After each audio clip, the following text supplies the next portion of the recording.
Hello friends, welcome to my classroom online. આજે જે છે તારીખ છે 31 ડિસેમ્બર 2020 અને આપણે જે છે ધ હિન્દુ અને ઇન્ડિયન એક્સપ્રેસના એડિટોરિયલ ડિસ્કશન શરૂ કરવાના છે જીપીએસસી માટેના, ખાસ યુપીએસસી માટેના પ્રિલિમ્સ મેન્સ અને ઇન્ટરવ્યૂ માટે. તો બે ઇમ્પોર્ટન્ટ ટોપિક છે આજના. એક તો છે સપ્લાય ચેન વિશે, બરાબર છે, અને બીજું છે ફોરેસ્ટ એક્ટ રાઇટ 2006 વિશે. તો સપ્લાય ચેન વિશે જે છે એ આજના રાઇટર કહે છે. સૌથી પહેલાં આપણે સમજવું પડે કે સપ્લાય ચેન એટલે શું, બરાબર.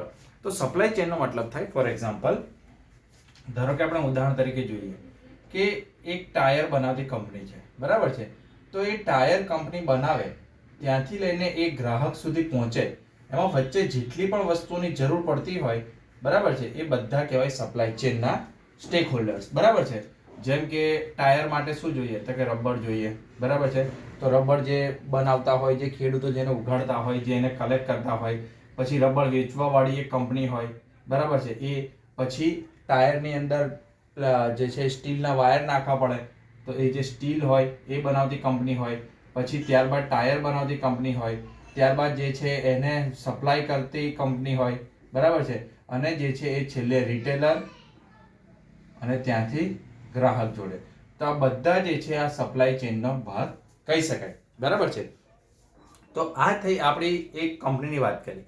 પણ આજના જે મેઇન ઇમ્પોર્ટન્ટ ટોપિક છે આજનો, એ છે ઇન્ટરનેશનલ સપ્લાય ચેન વિશે. કેમ કે ભાઈ ચાઇના જે છે એ ઇન્ટરનેશનલ સપ્લાય ચેનનું એક હબ છે, બરાબર. કે મેજોરિટી કોઈ પણ વસ્તુ બનાવવાની કોઈ દેશને જરૂર પડતી હોય તો એનું રો મટીરિયલ જે એ મોટા ભાગે ચાઇનાથી આવતું હોય છે. તો એને લઈને જે છે હવે પૂરા વિશ્વને કન્સર્ન છે કે ભાઈ શું આ વસ્તુ જે સસ્ટેનેબલ છે કે આટલું બધું ચાઇના ઉપર રો મટીરિયલ માટે ડિપેન્ડન્ટ રહેવું. ફોર એક્ઝામ્પલ, ઇન્ડિયાની વાત કરીએ તો ઇન્ડિયા જે છે જેનરિક ડ્રગ માટેનું જે છે હબ છે, બરાબર છે. ઇન્ડિયા જેનરિક ડ્રગ માટેનો હબ છે, પણ જેનરિક ડ્રગ બનાવવા માટે એપીઆઈ જોઈએ, બરાબર, એક્ટિવ ફાર્માસ્યુટિકલ ઇન્ગ્રીડિયન્ટ્સ, કે જેમાંથી દવા બને એ જે છે આપણે ચાઇનાથી મંગાવીએ છીએ.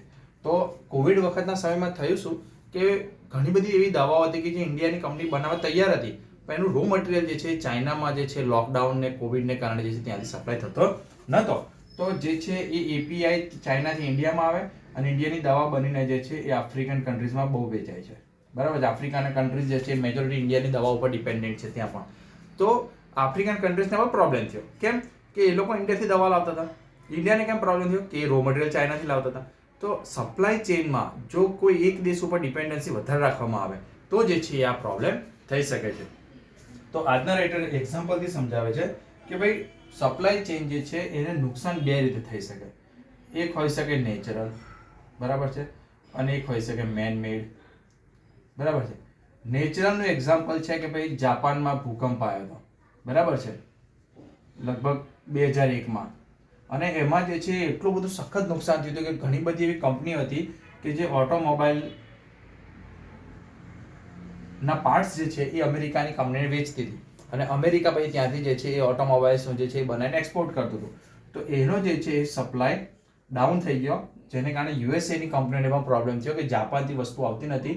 એટલે પ્રોબ્લેમ થયો તો જાપાનમાં, અમેરિકામાં કોઈ પ્રોબ્લેમ નહોતો, પણ જાપાનથી વસ્તુઓ આવતી હતી. અમેરિકાની કંપનીઓ જાપાન ઉપર એટલી ડિપેન્ડન્ટ હતી કે એક જ દેશ જોડથી બધું વધારે મંગાવતા હતા, તો એમાં પ્રોબ્લેમ થયો. તો આ લોકોનો પણ જે છે એ ઇસ્યુ થયો. આપણે કોવિડને પણ ગણી શકીએ નેચરલમાં, બરાબર છે. તો જે છે એ કોવિડને કારણે જે છે આપણે એક્ઝામ્પલ જોઈએ કે ઇન્ડિયામાં કોઈ પ્રોબ્લેમ નહોતો, ઇન્ડિયન કંપની બનાવવા રેડી હતી, આફ્રિકાના લોકો લેવા પણ તૈયાર હતા, પણ જે છે એ ચાઇનામાં જે છે ડિપેન્ડન્સી વધારે હોવાને કારણે ત્યાંથી એપી આવ્યું નહીં. મેન મેડનું ઉદાહરણ આપવામાં આવે છે કે સાઉદી અરબની જે ઓઇલ રિફાઇનરી છે, બરાબર છે, એના પર જે છે એ આતંકવાદી હુમલો થયો હતો. આતંકવાદી હુમલો થયો હતો, ન્યૂઝમાં આપણે જોયું હશે. તો એને કારણે જે છે એ એનું કામ 1-2 દિવસ સુધી બંધ રહ્યું, અથવા તો એની કેપેસિટી થોડા દિવસ માટે ઓછી થઈ ગઈ. તો એને કારણે શું થયું કે ઓઇલનું જે છે એ પ્રોડક્શન ડાઉન થઈ ગયું. ડિમાન્ડ તો એટલી જ હતી ઓઇલની, એટલે જે છે એના ભાવમાં વધારો થઈ ગયો. એટલે એવા દેશો જે સાઉદી ઉપર ઓઇલ માટે ડિપેન્ડન્ટ હતા, ત્યાં જે છે થોડા ક્રાઇસિસ થઈ ગયા કે સાઉદીથી વસ્તુ પહોંચી નહીં, અને એ દેશમાં જે છે એ પછી ભાવ ડબલ થવા માંડ્યા ઓઇલના. તો આ રીતે જે છે એ આખી સપ્લાય ચેન કામ કરતી હોય છે, બરાબર છે. હવે વસ્તુ એ છે કે ચાઇના જે છે એને એ સપ્લાય ચેનનું હબ છે, એનાથી કોઈને પ્રોબ્લેમ નથી, પણ ચાઇના જે છે એ ટ્રેડને એઝ એ વેપન યુઝ કરે છે. ફોર એક્ઝામ્પલ, કે એક વખત જે છે એ ચાઇના અને જાપાન ચાઇના જાપાન વચ્ચે જે છે એ વર્ષોથી ઇસ્યુ છે એક ટાપુને લઈને. તો જે છે ચાઇનાની કંપનીએ જે છે જાપાનને રો મટીરિયલ આપવાનું બંધ કરી દીધું, બરાબર. એને કારણે જે છે એ જાપાનની ઘણી બધી એવી કંપનીઓ હતી જે ઓટોમોબાઈલ સેક્ટરમાં અને જે છે એ બધા ઇલેક્ટ્રોનિક્સની વસ્તુઓ જે બનાવીને પ્રોડક્શન કરીને આગળ મોકલતી હતી, એનું જે છે સડનલી એનું ડાઉન થઈ ગયું, બરાબર છે. બીજું એવું ચાઇનાએ કર્યું હમણાં ચાઇના ઓસ્ટ્રેલિયા વચ્ચે આ રિસન્ટનો વિવાદ છે કે ઓસ્ટ્રેલિયાના પ્રધાનમંત્રીએ કીધું કે ભાઈ કોવિડ ક્યાંથી આવે છે અને શું ઓરિજિન છે એની ઇન્ડિપેન્ડન્ટ જે છે તપાસ થવી જોઈએ. ચાઇનાને આ ગમ્યું નહીં, એને કારણે જે છે ચાઇનાએ ઘણી બધી સપ્લાય જે છે એ ઓસ્ટ્રેલિયાને બંધ કરી દીધી અને ઓસ્ટ્રેલિયા જે છે મેજોરિટી ચાઇના ઉપર ડિપેન્ડ છે. તો એ એક ઇસ્યુ છે. બીજું કે ઇવન ચાઇના અને યુએસએ વચ્ચે પણ આ ઇસ્યુ થયેલો છે, બરાબર છે. જે ચિપ્સ કહેવાય, બરાબર, માઇક્રોચિપ્સ જે કહેવાય કે જે દરેક ઇલેક્ટ્રોનિક વસ્તુમાં લાગતી હોય છે કે જેના દ્વારા ફંક્શનિંગ નક્કી થાય, તો એ જે છે એ ચિપ્સ જે છે એ યુએસએ સપ્લાય કરે છે. કોને? ચાઇનાને. અને ત્યારબાદ ચાઇનાની કંપનીઓ જે છે બધી ઇલેક્ટ્રોનિકની સસ્તી વસ્તુઓ બનાવે છે.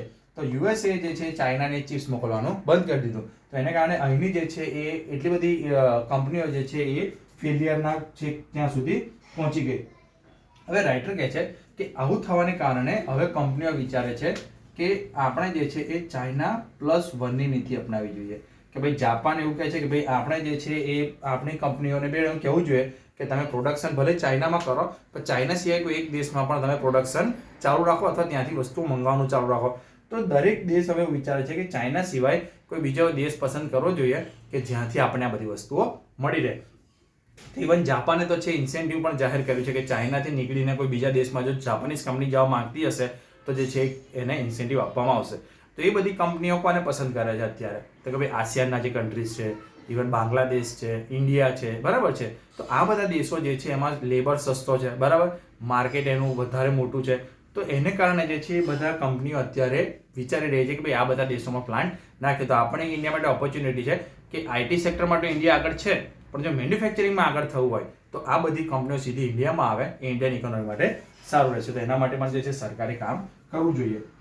હવે રાઇટર કહે છે કે ઇન્ડિયા જેવી ઇમર્જિંગ ઇકોનોમી, બરાબર, કે જે ધીમે ધીમે વધી રહી છે, એને ખાલી સપ્લાય ચેનને કારણે જે છે પ્રોબ્લેમમાં મુકાઈ જાય એ કોઈ પણ સંજોગોમાં પોસાય એમ નથી, બરાબર. તો આનું સોલ્યુશન શું? તો સોલ્યુશન એક તો બે હોઈ શકે, બરાબર છે. એક તો આપણે ચાઇના ઉપર ડિપેન્ડન્સી ઓછી કરવાની અને બીજા દેશો પરથી બી જે છે એ આપણું ધીમે ધીમે વેપાર વધારવાનો કે ભાઈ ચાઇનાથી નહીં, થોડુંક જાપાનથી, થોડુંક ઓસ્ટ્રેલિયાથી, થોડુંક ન્યુઝીલેન્ડથી, થોડુંક યુએસએથી, સાઉથ કોરિયાથી, આ બધા જે દેશો છે એનાથી વસ્તુ લેવાનું ચાલુ કરવું જોઈએ. ભલે થોડુંક મોંઘું પડતું હોય પણ ત્યાંથી લેવું આપણને ફિઝિબલ છે. અને બીજું કે આત્મનિર્ભર ભારત જે ગવર્મેન્ટે પ્રોગ્રામ શરૂ કર્યો છે કે મેજોરિટી વસ્તુ જો આપણે અહીંથી જ એનું રો મટીરિયલ પણ બનાવી દઈએ, બરાબર, તો એ જે છે આપણા માટે સારું રહેશે. તો એક એક્ઝામ્પલ આપવામાં આવે છે કે ઇન્ડિયા જે છે એ મેડિકલ જે ડિવાઇસીસ કહેવાય એમાં 80% જે છે ચાઇના ઉપર ડિપેન્ડન્ટ છે રો મટીરિયલ માટે. હવે વિચાર કરો, મેડિકલ ડિવાઇસ જેવી વસ્તુ કે જેના વગર મતલબ જીવલેણ સાબિત થઈ શકે, એના માટે 80% જે રો મટીરિયલ આવે છે એ ચાઇનાથી આવે છે.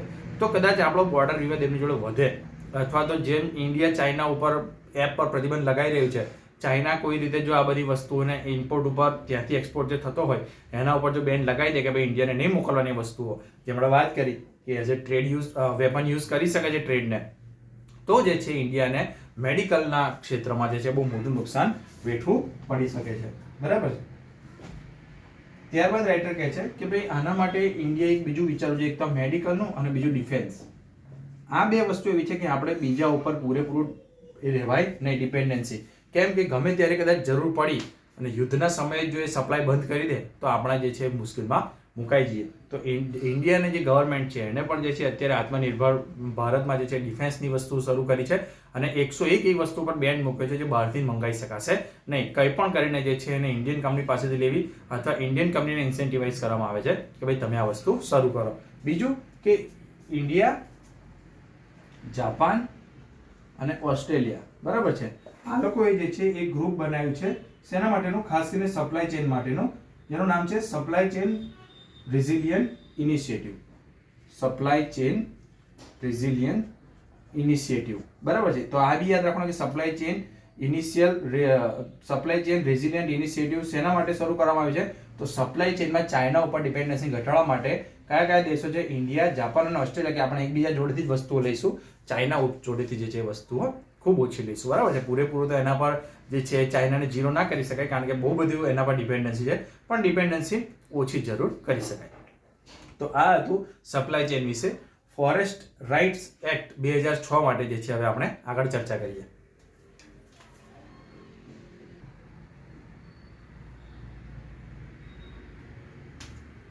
તો ફોરેસ્ટ રાઇટ એક્ટ 2006 જે છે એ શેના માટે છે? તો કે ભાઈ ટ્રાઇબલ્સ અને નોન ટ્રાઇબલ્સ, બરાબર છે, જે વર્ષોથી જંગલમાં રહેતા હોય છે એ લોકોને જે છે એ થોડો જમીનનો અધિકાર આપવા માટે. કેમ કે અંગ્રેજોના સમયમાં શું હતું કે એ લોકોએ જે છે એ ટ્રાઇબલ્સને ખૂબ હેરાન કર્યા અને જે જંગલોનો અધિકાર એમની જોડેથી લઈ લીધો, કારણ કે અંગ્રેજોને એમાં ઇન્ટરેસ્ટ હતો. તો એને કારણે જે છે એ વસ્તુ અત્યાર સુધી ચાલતી આવતી હતી કે ભાઈ ટ્રાઇબલ્સ ભલે રહેતા હતા પણ એમને કોઈ અધિકારીઓ આપવામાં નહોતો આવતો. તો આ જે એક્ટ છે એ પ્રમાણે શું નક્કી કરવામાં આવ્યું કે ભાઈ કોઈ ધારો કે આ જગ્યા છે, બે ફેમિલી છે, એક તો ટ્રાઇબલ ફેમિલી છે, એક નોન ટ્રાઇબલ ફેમિલી છે. જો ટ્રાઇબલ ફેમિલી હશે તો એને આની અંદર સીધું સમાવી લેવામાં આવશે, અને જો નોન ટ્રાઇબલ હશે પણ જો એ 75 વર્ષથી એ જગ્યાએ રહેતા હશે અને જે છે એ જગ્યાએ ખેતી કે કંઈ કરતા હશે 75 વર્ષ કે તેથી વધારે, તો એમને પણ જે છે આની અંદર સમાવી લેવામાં આવશે. શું છે સમાવી લેવાનું? એટલે કે ભાઈ 4 હેક્ટર સુધીની જે જમીન છે એ આપવામાં આવશે ખેતી માટે, બરાબર છે, ખેતી માટે. એના જે છે ઓનરશિપ રાઇટ્સ આપવામાં આવશે. ઓનરશિપ રાઇટ એટલે કે એ 4 હેક્ટરની જમીન જે છે એ જે તે એસટી કેટેગરીના વ્યક્તિને આપવામાં આવશે. એને ત્યાંથી કોઈ હટાઈ શકશે નહીં, એ ત્યાં ખેતી કરી શકશે. એ જે છે ત્યાં માઇનર જે ફોરેસ્ટ પ્રોડક્ટ હોય, જેમ કે મધ છે, ગુંદર છે, કે લાકડું છે, કે કોઈ ફૂલ છોડ ત્યાં થતા હોય, એ બધાનો ઉપયોગ એ પોતાના માટે વેપાર કરવા માટે કરી શકશે. ત્યાંથી એને કોઈ હટાઈ શકશે નહીં. બસ ખાલી એક એમાં કન્ડિશન છે કે એને ડાયરેક્ટ કોઈને વેચી નહીં શકે, બરાબર. મતલબ જમીન ગવર્મેન્ટની હશે પણ વાપરવાનો અધિકાર જે છે એ પૂરેપૂરો જે તે વ્યક્તિને આપવામાં આવશે. બીજું કે આની અંદર જે આપણે માઇનર ફોરેસ્ટ પ્રોડક્ટની વાત કરી, બરાબર છે, કે ફૂલ છે, લાકડું છે, મધ છે, બરાબર છે, ગુંદર થતું હોય અથવા એ સિવાય કંઈ પણ થતું હોય તો એનો ઉપયોગ પણ એ કરી શકશે. તો પાછમાં જે પણ ઇનજસ્ટિસ થયું છે, બરાબર છે, તો એના માટેનો આ એક્ટ છે કે ભાઈ એ લોકોને ફરી જે છે એ વસ્તુ મળી રહે. હવે નક્કી કોણ કરશે કે ભાઈ આ ખરેખર આને આપવા જેવું છે કે નહીં? તો સૌપ્રથમ ગ્રામસભા જે છે એ નક્કી કરશે કે ભાઈ આ વ્યક્તિ એસટી કેટેગરીનો છે કે નહીં, અથવા 75 વર્ષથી આ લોકો અહીં રહે છે કે નહીં. જો ગ્રામસભા એને હા પાડશે તો તાલુકા લેવલે જે છે એક સમિતિ હશે એ જે છે એનું વેરિફિકેશન કરશે કે ભાઈ આ ગ્રામસભામાંથી જે કહેવામાં આવ્યું છે સાચું છે કે નહીં. અને ફાઇનલી જે છે એ જિલ્લાની એક સમિતિ હશે કે જેમાં એક ટ્રાઇબલ અફેર્સનો વ્યક્તિ હશે, એક જે છે કદાચ કલેક્ટર હશે, તો એ લોકો જે છે એ નક્કી કરશે કે ખરેખર આ આપવા જેવું છે કે નહીં. જો ત્યાંથી પણ પરમિશન મળશે તો એને આ એક્ટમાં સમાવી લેવામાં આવશે. હવે આ એક્ટ સારો છે પણ એના નુકસાન શું થાય છે? તો રાઇટર કહે છે કે એક તો એનજીઓનો વિરોધ કરતા હોય છે. એનજીઓ કહે છે કે ભાઈ આ રીતે તમે આપી દેશો તો જે છે ડિફોરેસ્ટેશનના જે છે થઈ શકે, ત્યાં ઝાડ કાપી નાખવામાં આવશે, જંગલોને નુકસાન થશે, પ્રાણીઓ અને વ્યક્તિઓ વચ્ચેના જે છે સંઘર્ષ જે છે વધારે થશે, ઇવન વ્યક્તિઓના જીવનને પણ નુકસાન થઈ શકે, બરાબર છે. તો આ એક એમનો કન્સર્ન છે. બીજું એના દ્વારા એવું કહેવામાં આવે છે કે ભાઈ ઘણા જે છે ખોટા એસટી કેટેગરીના જે છે લોકોને જે છે આ જમીન ફાળવી દેવામાં આવી છે. પછી જે છે એ બીજું શું થાય છે કે કોઈ પણ વખત જે છે એ ઘણી જગ્યાએ 4 હેક્ટરથી વધારેનો જે છે એ જમીન લોકોએ લઈ લીધી છે, બરાબર. ખરેખર 4 હેક્ટર આપવાની હતી પણ 4 હેક્ટર વધારે જે છે કઈ બી રીતે આમાં કંઈક કરીને વધારે લઈ લીધી, અથવા ખોટું એસટીનું જે છે સર્ટિફિકેટ અથવા 75 વર્ષનું ખોટું જાણકારી મેળવીને જે છે લઈ લીધું. તો સરકારે જે છે આ બધા પ્રોબ્લેમનું સોલ્યુશન લાવવું જોઈએ. બીજી બાજુ રાઇટર કહે છે કે જો તમે ખરેખર ફોરેસ્ટને સાચવવા માંગતા હોય તો એના ઓનરશિપ રાઇટ આપવા જોઈએ. કેમ કે સૌથી પહેલા તો જે ટ્રાઇબલ કોમ્યુનિટી છે એ જંગલને પવિત્ર માને છે, બરાબર, કે જંગલ છે તો આપણે છીએ એટલે જંગલને સાચવશે. બીજું કે એના દ્વારા એમની આજીવિકા ચાલશે. ફૂલ છે, છોડ છે, મધ છે, લાકડું છે, તો એ લોકો જે છે એને નુકસાન પહોંચાડશે નહીં. કેમ કે એના દ્વારા તો જે છે એમની આવક થાય છે. તો જંગલને સાચવવા માટે જે છે આ એક્ટ ખૂબ સરસ છે, એનો જે છે અધિકાર આપવો જરૂરી છે, બરાબર છે. તો હા, બીજું જે છે વાઇલ્ડ લાઈફ વાળા નુકસાન આનો વિરોધ કરે છે. વાઇલ્ડ લાઈફ વાળા કેમ એનો વિરોધ કરે છે કે જે ભાઈ મેન એનિમલ કન્ફ્લિક્ટ કદાચ થશે તો જે છે કદાચ પ્રાણીઓને જે છે નુકસાન પહોંચાડવામાં આવે માનવ દ્વારા.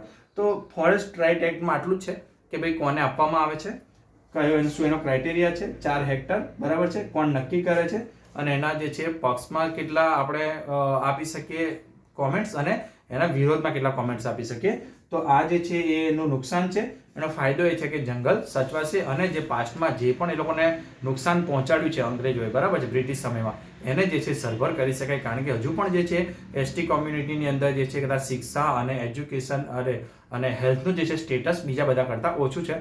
તો એને જે છે આનાથી જે છે થોડો ફાયદો થઈ શકે. તો સરકારે જે છે આ વસ્તુ ચાલુ રાખવી જોઈએ એવું રાઇટરનું કહેવું છે. આજના લેક્ચરમાં આટલું. ફરી કાલે ચર્ચા કરીશું. Thank you. જય હિન્દ.